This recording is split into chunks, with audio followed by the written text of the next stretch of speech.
बिस्मिल्लाहिर्रहमानिर्रहीम। हकीम यासीन की तरफ से अस्सलाम वालेकुम रहमतुल्लाहि व बरकातहू।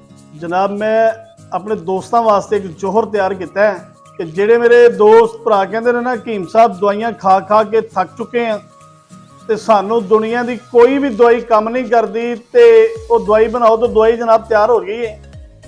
उस तो पहले तुसी सब तो पहले की करना है कि यह जो अरक है ना ये अरक तुहानू हकीम यासीन को मिलना है।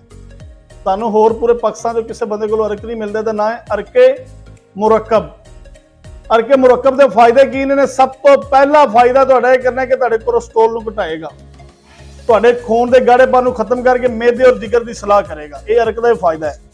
ये इहदा नाम है अरके कलबी। ये तुहाडे दिल नू जिहड़ा ना सुकून देगा और उस तो बाद तुहाडे अंदरों खुश्की नू खत्म करके गैस और कब्ज नहीं बनन देगा। इस अरक के इन्ने फायदे ने। ਜਿਹੜੇ लोग गोश्त खाते हैं चावल खाते हैं उस तो बाद गैस और कब्ज हो जाती है उन्होंने लोगों वास्ते असी ये अरके कलबी जो बनाया है। ये सौंफ का और गुलाब का अरक है। यदा ना कलबी इस पर होए। सौंफ जो होंगे ना एक तो खून की सर्कुलेशन बहाल रखता है, जो गुलाब होंगे खुश्की नहीं होने देता मेदे के अंदर। तो जो मेदे के अंदर खुश्की नहीं ना होएगी तो फिर वो बड़े फायदे होंगे। फिर जो खुश्की नहीं होएगी मेदा बिल्कुल ठीक होएगा। ये इन्हों तो बाद जेडे बंदे कहते ना देखो कि बंदे दियां बिल्कुल लत्तां पैर सोने शुरू हो गए ने, सुन्न हो जाते हैं, पट्ठे बिल्कुल काम नहीं करते, पट्ठे कमजोर हो जाते हैं। लो जी ये सब तो पहले कोई कोर्स साडे कोल है कि इहदा नाम है जवाहर मोरा। ये जवाहर मोरा के फायदे ये ने कि एक कख सूई दे नक्के जिनी एक खुराक जिहड़ा बंदा खा लेगा ना वो हाय हाय दी आवाज़ां करदा पिया तो उठ के बह जाएगा। ये अंदर बड़ी पावर है। की करदा दिल ते दिमाग नूं ताकत दिंदा जवाहर मोरा। इहदा नाम है कस मागर रस ते चंद्रों दा रस। इस दवाई का की फायदा है कि इन्हें तुहाडी मर्दाना कुवत नूं बहाल करना है कि जिहड़ी तुहानूं दवाई किसी जगह तो नहीं ना लभदी। इहदे अंदर असीं पारा भी पाया, इहदे अंदर जाफरान पाया और इस तो बाद इहदे अंदर हीरे दा और सोने का कुश्ता पाया। इहनूं असीं दवाई नूं तैयार किया है। चंद लोगों वास्ते चंद कोर्स असीं तैयार कीते ने। दवाई साडी इस तरह की है कि जिहड़े बंदे ज़्यादा दवाइयां नहीं खा सकते ये सिर्फ एक कख लवे तो इंशाअल्लाह ताला उस तो बाद उन्होंने दवाई खाने की जरूरत नहीं।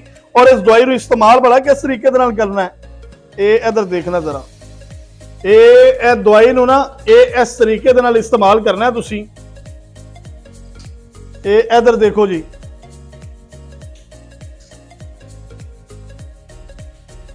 इन्नी खुराक खानी है। जेड़ा जवान बंदा इन्नी खुराक लवे बर्दाश्त कर तो समझो मर्द है। और इस दवाई नूं खाण तो पहले की करना है, सब तो पहले खाना खाने नूं खाली पेट नहीं खाना। दूसरा 40 साल तो थले उम्र वाला बंदा दवाई नहीं खा सकता क्योंकि बर्दाश्त नहीं करेगा। अगर कोई बंदा इन दवाई जिन्नी कही इस तो ज्यादा खाएगा तो फिर भी नुकसान है। और जेड़े बंदे को दवाई लैनी है उसकी हदायत के मुताबिक तुसी दवाई इस्तेमाल करना है। अगर तुसी ज्यादा करोगे तो तभी नुकसान देगी, अगर तुसी इस दवाई खाली पेट खाओगे तो फिर भी नुकसान देगी। पहले खाना खाना है, खाना खा के फिर उस तो बाद इन्नी दवाई खानी। यदा काम है कि मर्दाना कमजोरी बहाल करना। ਜਿਹੜੇ ਬੰਦੇ ਕਹਿੰਦੇ ਨੇ ਕਿ मैं अपनी बीवी के कोल जाना वा हम बिस्तरी कर लगा तो नफ्स मेरा सुन्न हो जाता सो जाता है। उन्होंने लोगों वास्ते दवाई है। लोग इस दवाई को इस्तेमाल करने तो बाद इंशाअल्लाह ताला याद करेंगे कि वाकई हकीम यासीन ने सानू दवाई बना के दी। तो जी यह मेरा है कि जवाहर मोरा ते कस मागर रस ते चंद्रों का रस जी बना दिता है।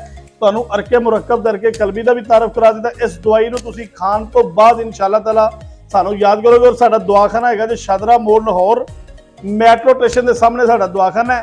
तो अगर तशरीफ लियाना चाहो तो सुबह 10 बजे तो लैके रात को 8 बजे तक साडा दवाखाना खुला है। बिल्कुल तुसी आ सकते हो। अगर तुसी साडे नाल कोई राबता करना चाहते हो साडे नंबर है 20300 पूरा 85 75 378 0318 100 पूरा 5378। इन्होंने दोनों नंबरों के अलावा कोई भी नंबर है। अगर तुसी कोई दवाई मंगाते तो असीं उहदे जिम्मेदार नहीं। बाकी साडे कोल इधर देखो यह स्टोर है पिछे में दवाइयां का। असीं हर किस्म का कुश्ता, हर किस्म का जोहर, हर किस्म की दवाई मेडिसिन असीं तैयार करने। और अलहमदुलिल्लाह साडे कोले हर जानवर की चर्बी भी मौजूद है। शेर की, मगरमच्छ की, रिछ की, हर किस्म की चर्बी मौजूद है। अगर कोई बंदा कोई तिले का शौकीन होता कहता जी असीं दवाई खाना नहीं चाहते, सानू तेल होना चाहिए, तेल नूं लाइए तो सानू फायदा मिलता। देखो साडे कोले तेल भी हर किस्म का तेल के फायदे ने। जेडे बंदे कहते हैं कि नफ्स छोटा, लागड़पन, पतलापन, छोटापन हो गया उसके वास्ते तेल इस्तेमाल करना चाहे तो असीं तेल भी इस्तेमाल करा देने। जे कोई बंदा कहे कि असीं मेडिसिन नाल ठीक हो रहे हैं तो साडे कोल कक्खां वाली दवाई है, सन्यासी दवाई है।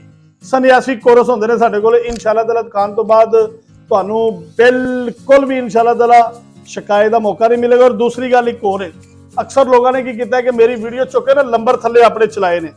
ਜਿਨ੍ਹਾਂ ਲੋਕਾਂ ਨੇ ਥੱਲੇ ਨੰਬਰ ਆਪਣੇ ਚਲਾਏ ਨੇ, ਅਗਰ ਉਹਨਾਂ ਕੋਲ ਕੋਈ ਦਵਾਈ ਲੈਂਦਾ ਹੈ, ਉਹਨਾਂ ਦਾ ਕੋਈ ਨੁਕਸਾਨ ਹੋ ਜਾਂਦਾ ਹੈ ਤੇ ਮੈਂ ਉਹਦਾ ਜ਼ਿੰਮੇਦਾਰ ਬਿਲਕੁਲ ਨਹੀਂ ਜੇ। ਔਰ ਮੈਂ ਹਰ ਵੀਡੀਓ 'ਚ ਕਿ ਅਕਸਰ ਲੋਕ ਆ ਕੇ ਸਾਡੇ ਨਾਲ ਇੱਥੇ ਰੌਲਾ ਪਾ ਲੈਂਦੇ ਨੇ ਕਿ ਯਾਸੀਨ ਸਾਹਿਬ ਅਸੀਂ ਦਵਾਈ ਲਈਏ ਤੁਹਾਡੇ ਨਾਮ ਤੇ, ਤੁਹਾਡੀ ਵੀਡੀਓ ਚੱਲਦੀ ਪਈ ਸੀ, ਥੱਲੇ ਨੰਬਰ ਤੁਹਾਡੇ ਚੱਲਦੇ ਪਏ ਸੀ। ਦੇਖੋ ਲੋਕ ਕੀ ਕਰਦੇ ਨੇ ਕਿ ਜਿੱਥੇ ਮੈਂ ਨੰਬਰ ਬੋਲ ਕੇ ਦੱਸਣਾ ਨਾ, ਓਨੀ ਵੀਡੀਓ ਕੱਟ ਕੇ ਅੱਗੋਂ ਵੀਡੀਓ ਚਲਾ ਲੈਂਦੇ ਨੇ, ਜਾਂ ਉਹ ਵੀਡੀਓ ਦੇ ਥੱਲੇ ਨੰਬਰ ਮੇਰੇ ਖਤਮ ਕਰ ਦਿੰਦੇ ਨੇ ਤੇ ਆਪਣੇ ਨੰਬਰ ਲਾ ਲੈਂਦੇ ਨੇ। ਨੰਬਰ 2 ਯਾਦ ਰੱਖਣੇ ਨੇ, 0300 ਪੂਰਾ 85 75 378, 0318 100 ਪੂਰਾ 53 78। ਸ਼ਾਦਰਾ ਮੋਲ ਹੋਰ ਮੈਟਰੋ ਸਟੇਸ਼ਨ ਦੇ ਸਾਹਮਣੇ ਸਾਡਾ ਦਵਾਖਾਨਾ ਜੇ। ਤੇ ਇਨਸ਼ਾਅੱਲਾ ਤਾਲਾ ਜਦੋਂ ਵੀ ਆਣਾ ਤੁਸੀਂ ਇੱਥੇ ਤਸ਼ਰੀਫ ਲੈ ਕੇ ਆਓ। ਨੈਕਸਟ ਟਾਈਮ ਅਗਲੀ ਵੀਡੀਓ 'ਚ ਮੁਲਾਕਾਤ ਹੋਏਗੀ। अस्सलाम वालेकुम रहमतुल्लाहि व बरकातहू।